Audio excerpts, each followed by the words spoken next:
Es el comentario de nuestra compañera Emelyn Valdera. Gracias, Juan. Saludar a los compañeros en la mesa y de igual manera a nuestra compañera Nilda, que se integra a esta hora de la tarde. Gracias, también a esta mía. mesa tan importante, esa voz revolucionaria, ¿verdad? Combativa y revolucionaria. Así es, de Nilda. Y a propósito de eso que tú comentas y que compartiste con los oyentes, Juan, no sé qué es lo que le pasa a los dominicanos, que cada vez que tenemos una fecha o un asueto o un fin de semana largo, nos desbordamos hacia el interior como si fuera a acabar el mundo.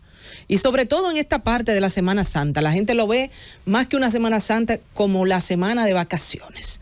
O sea, es una semana para vacacionar, tomarse todo el alcohol que puedan, broncearse bastante, bailar y fiestar. Y ciertamente yo creo que ese alcalde hay que darle un aplauso. Ojalá los otros alcaldes de los otros municipios, provincias, pues asuman eso, como dice el ingeniero, que también tomen medidas para que pues se ponga de alguna manera medidas importantes, restrictivas, para que no suceda lo que hemos visto. Que se recuerde también que la propaganda política está prohibida. Está prohibida, playas, qué bueno que usted lo dice, ingeniero, está prohibida, porque ciertamente también los políticos aprovechan este tiempo para hacer de las suyas y entender que se puede hacer proselitismo, pero en este tiempo también está prohibido. Yo creo que ojalá que ustedes que nos escuchan aprovechen y mejor, y yo no le voy a decir ni siquiera que para reflexionar, pero quédense en su casa haciendo las cosas que regularmente usted no puede hacer porque no tiene tiempo.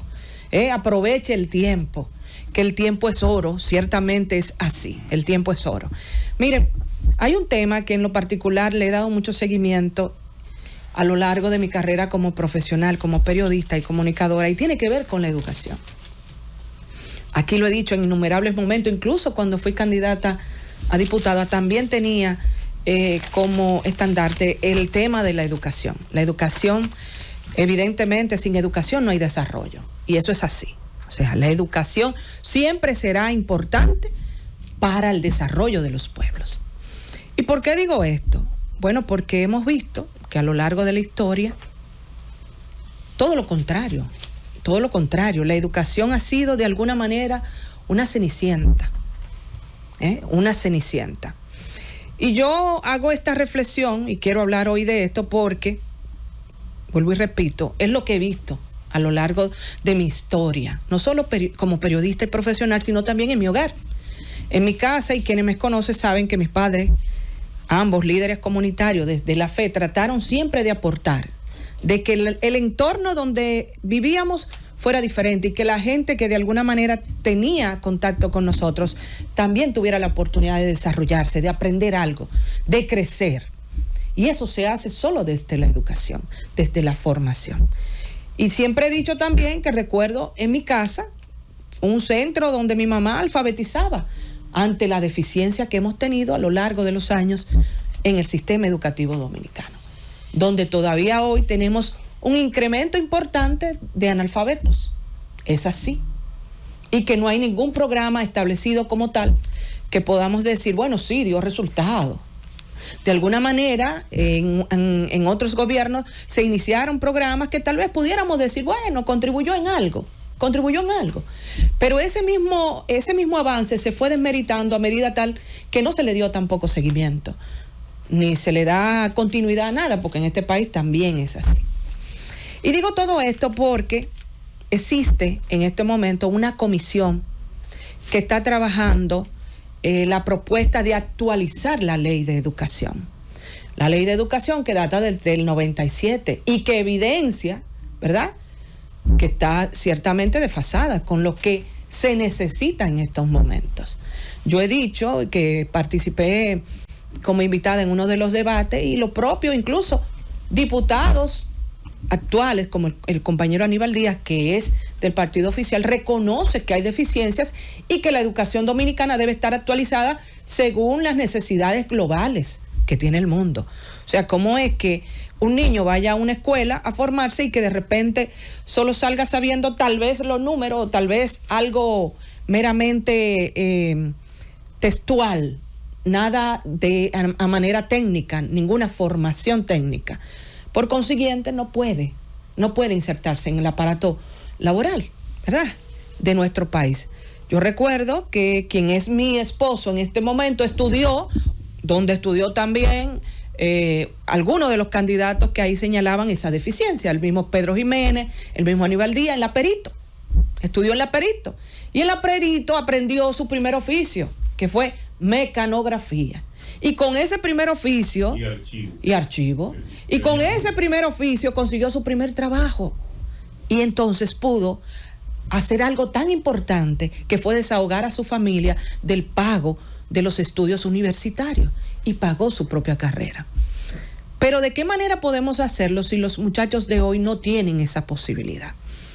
Entonces, el ministro Ángel Hernández ha dicho, está dando declaraciones que de repente estaba medio escondido, ha vuelto a salir, que es inexplicable que todavía existan escuelas que no tienen un sanitario adecuado. Eso es verdad. Ángel Hernández, yo estoy de acuerdo con eso. El ministro de Educación. Buena pela. También me sorprendió, porque si hay alguien que tiene que le compete todo eso, es a él, ¿verdad? Pero ciertamente habla de todo el proceso que se está llevando a cabo para la adecuación de esa ley de educación. Pero aquí yo quiero también detenerme en algo. Él está hablando de sanitario, está hablando de infraestructura. Y yo recuerdo claramente que en gobiernos pasados se destinó un porcentaje importante del 4% que fue destinado a la educación a levantar infraestructuras, ¿verdad? A levantar recintos escolares que todavía tenemos deficiencia. Y si no, volvamos atrás, cuando inició el año escolar, que estábamos dando clases, se habilitaron furgones para dar clases, porque hay lugares donde no hay escuelas. Entonces, más que la infraestructura, tal vez el tema debería ser de prioridad en cuanto al fondo. El fondo. ¿Qué estamos dándole a los muchachos? ¿Qué están recibiendo esos niños, esos adolescentes que están yendo a nuestras escuelas? Y yo me atrevo incluso a incluir la educación privada, y lo he dicho aquí, la educación privada, por la que muchos padres pagamos y que tampoco estamos recibiendo calidad. No hay calidad. Pero no puede haber calidad porque tampoco no hay un órgano que se encargue de velar por todo esto, y de repente la educación privada dice, no, con nosotros ustedes no se pueden meter. Ustedes encárguense del sistema educativo público, nosotros nos encargamos del sistema educativo privado. Y entonces ahí hay un majarete muy grande, ciertamente, en el que solamente salen perjudicados los padres, las familias y los niños, los estudiantes. Entonces yo creo que a partir de esta iniciativa, que me parece, vuelvo y repito, importante, valiosa, creo que es necesaria, mucho más que importante, que la adecuación de esta ley, hay que profundizar en el contenido. Y yo aquí pongo el ejemplo. Mi padre, vuelvo a hacer referencia a él, porque obviamente hacemos referencia de las personas que nos han marcado a través del tiempo, ¿verdad? Mi padre me marcó porque mi padre pudo llegar a un 8º curso, porque eran 2 hermanos provenientes de Nagua, y tuvo que trabajar para ayudar a sostener la familia de 12 hijos, más los 2 padres, ¿verdad? Y él dejó la escuela en el 8º curso. Sin embargo, su preparación iba más allá de ir a una escuela. Mi papá comenzó a leer, a formarse empíricamente, y todavía a los días de morir le decían ingeniero, porque eso era lo que él quería hacer. Ingeniero. Y recuerdo en múltiples momentos que mi padre, reunido con el ingeniero Guerra, con el ingeniero Bisonó, con don Tato, a quien todos lo respetaban como ingeniero. Y mi papá llegó a un 8º curso. Mi papá hacía planos, mi papá hacía todo lo que hacía un ingeniero. ¿Pero por qué? Porque más que ir a un plantel educativo en el que le daban algo, él se preocupó por aprender, ¿verdad? Se preocupó por comprar libros, por aprender, y sobre todo estaba ahí en el ejercicio, ¿verdad?, de lo que le gustaba. Entonces también tiene que haber ese empeño, ese deseo de aprender. Pero ¿qué pasa? Nuestros niños salen todas las mañanas dispuestos, algunos entre comillas, a aprender, y otros por necesidad, porque los padres no tienen dónde dejarles. Pero reciben una educación mediocre, reciben conocimientos mediocres.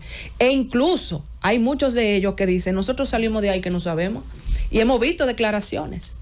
Pero eso no solo porque sea ahora, Eso es algo que venimos arrastrando en el sistema educativo. Esa deficiencia se viene arrastrando de siglos y de siglos, de tiempos atrás. Yo creo que, vuelvo y repito, que es valioso, que es loable, que es importante, que es necesario el que tengamos esta comisión que ahora mismo está trabajando la modificación a esta ley, adecuación de esta ley, porque lo necesitamos.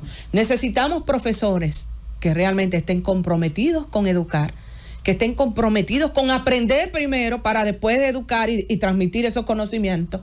Y necesitamos que la educación dominicana deje de ser un simple número, de subir un poquito en la prueba PISA para ciertamente ser lo que necesitamos, una educación de calidad, una educación de la que todos nos sintamos orgullosos, y que ese 4% que se luchó tanto, que está demostrado que la sociedad, ciertamente alejado de los intereses particulares y de la propia política, puede lograr mucho. Ese 4% fue resultado de eso.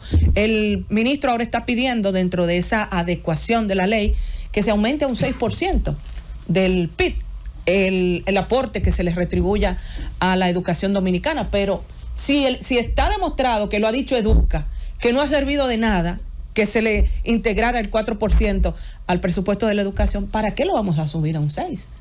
No se ejecuta. No se ejecuta, además. Pero ¿para qué lo vamos a subir en serio? Entonces, todo eso hay que ciertamente